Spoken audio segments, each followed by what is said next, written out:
Tomato, కొత్తిమీర loose chutney ఇది. Loose అంటే మనిషికి లూజ్ అనుకోకండి. ఇది కొంచెం డైల్యూటెడ్‌గా ఉంటుంది. ఇడ్లీ, దోసలోకి బావుంటుంది. చపాతీలోకి బావుంటుంది గానీ, వైట్ రైస్‌లోకి బాగోదు. కానీ పెరుగన్నంలోకి ఎలా చేయాలో చూద్దాం రండి. చాలా తక్కువ ఇంగ్రీడియెంట్సే కావాలి దీనికి. పెద్ద టొమాటోలు 2 తీసుకున్నాను. ఇండియన్ సైజ్ టొమాటోలు చిన్నవి అంటే 6 తీసుకోండి. 5 పచ్చిమిర్చి, కారం మీ తగ్గట్టు అడ్జస్ట్ చేసుకోవచ్చు. మీ స్పైస్ లెవెల్ తగ్గట్టు 5 పచ్చిమిర్చి సరిపోతాయి. ఒక పాన్ తీసుకొని దానిలోకి అర స్పూన్ ఆయిల్ యాడ్ చేసి పెద్దగా కట్ చేసుకున్న టొమాటో ముక్కలు అలానే పచ్చిమిర్చి ముక్కలు వేసి మూత పెట్టకుండా మగ్గనివ్వండి. ఎప్పటి వరకు అంటే టొమాటో పైన ఉన్న స్కిన్ సెపరేట్ అయ్యేంత వరకు.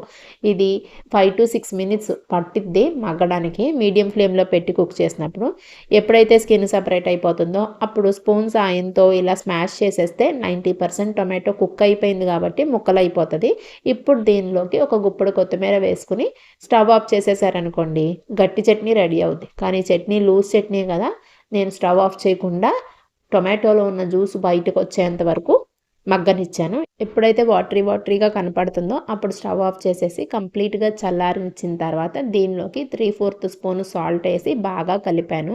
కంప్లీట్గా చల్లారిపోయిన తర్వాత మాత్రమే మిక్సీ పట్టాలి. ఎందుకంటే దీంట్లో ఆల్రెడీ వాటర్ ఉన్నాయి కాబట్టి చల్లారకుండా కొడితే ప్రెషర్కి చట్నీ అంతా ముఖంపై కొట్టేస్తుంది. ఎప్పుడు కూడా చట్నీలు కొడుతున్నప్పుడు మాత్రం పెద్ద మిక్సీ జార్లోనే కొట్టుకోండి.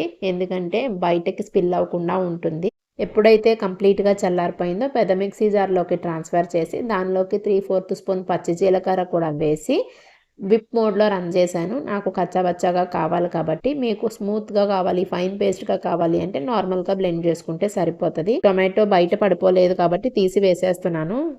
హ్యాండిల్ మీదే పడింది కాబట్టి అంతే. మిక్సీ పట్టిన తర్వాత సర్వ్ చేసుకుంటే టొమాటో కొత్తిమీర పచ్చడి రెడీ అయిపోయింది. నచ్చితే ట్రై చేయండి. Please like, share and subscribe.